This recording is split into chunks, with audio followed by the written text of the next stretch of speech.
they had three major policies that were going to be followed.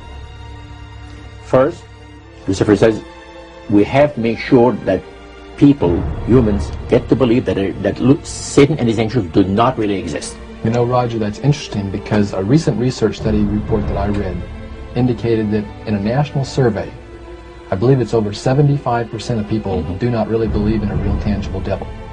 But there is one. Oh, yeah. The next thing, the three-parts policy that they had adopted there, the second one was to find a way of being able to get total control of people's minds. And that would be done by taking hypnotism out of the realm of the occult and introduce it as a new science for the benefit of mankind.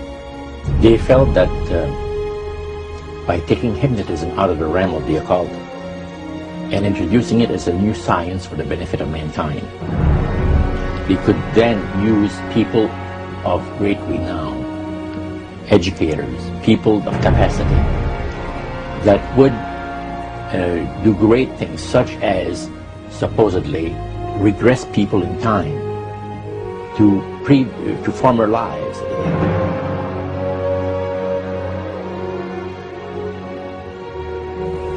And of course, after the session is over, the person would not know a thing about ancient history. And the person she or he has talked about performing, certain deeds, we'll say, 3,000 or 4,000 years ago.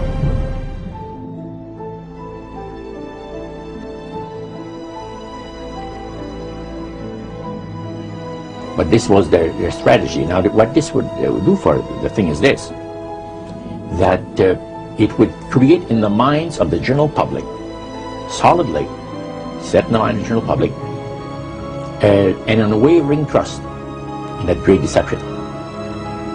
So now this would be a way of de-Christianizing the Western world through the avenue of mysticism. The three things were, number one, that they did not want Satan did not want the human family to think that he or his angels existed. Right. The second point that you made had to do with taking control of people's minds. That's right. The third point was what? Was to destroy the Bible without burning it. Okay. See? And what was his strategy on that? On that, it was very interesting. Because after the Great General Council, it was decided that Satan would tutor Charles Darwin personally in setting up the principles of his theories of evolution. He was tutored by Lucifer himself, the fallen Lucifer.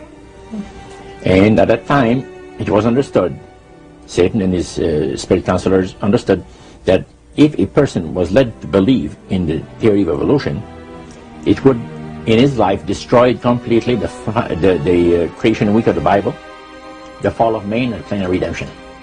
It would do away with it. Anyone that teaches a theory of evolution is considered to be a minister of a great religious system. And he said that every teacher of that theory is recognized by the spirits as a person of great value and receives a very special unction from Satan himself, giving great power to induce spiritual blindness, to convince and convert. Three capacities.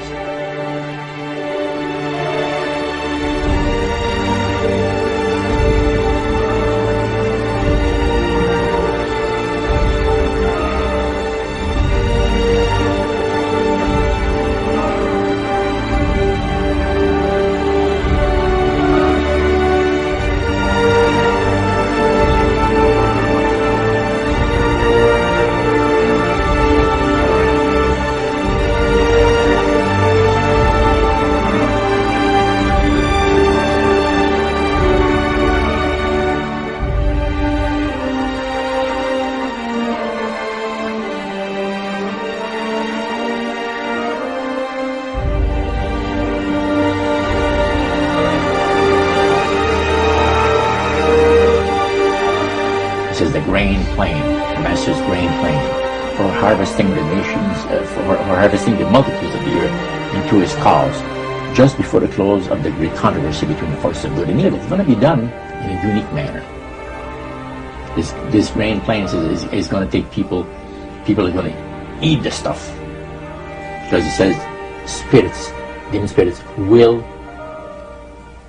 declare themselves to be inhabitants of far distant planets in the galaxies that are coming to warn the inhabitants of planet Earth of the impending destruction of the planet unless something seriously proper is done to avoid it.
Use this metaphor. If you think about Aladdin and his lamp, you've probably heard of that one. The genie always says one thing. Your wish is my command. You know, the universe is this great genie, and your conscious mind is Aladdin. It formulates the intention of what you choose for your life.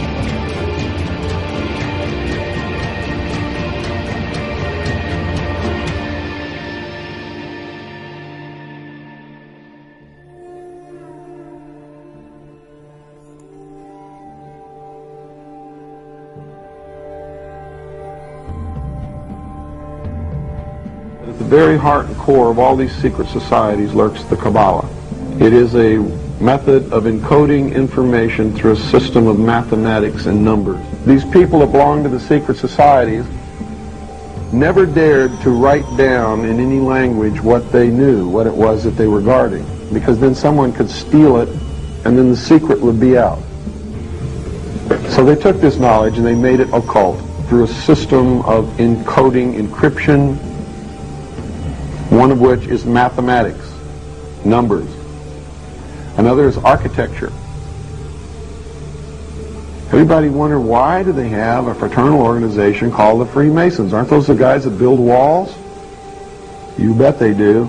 But every wall they build contains the secrets that have been kept and maintained throughout the ages, and it's encoded in the architecture and in the measurements of the buildings and in the mathematical formulas used to derive the geometry and the shape, the length and breadth and height of rooms.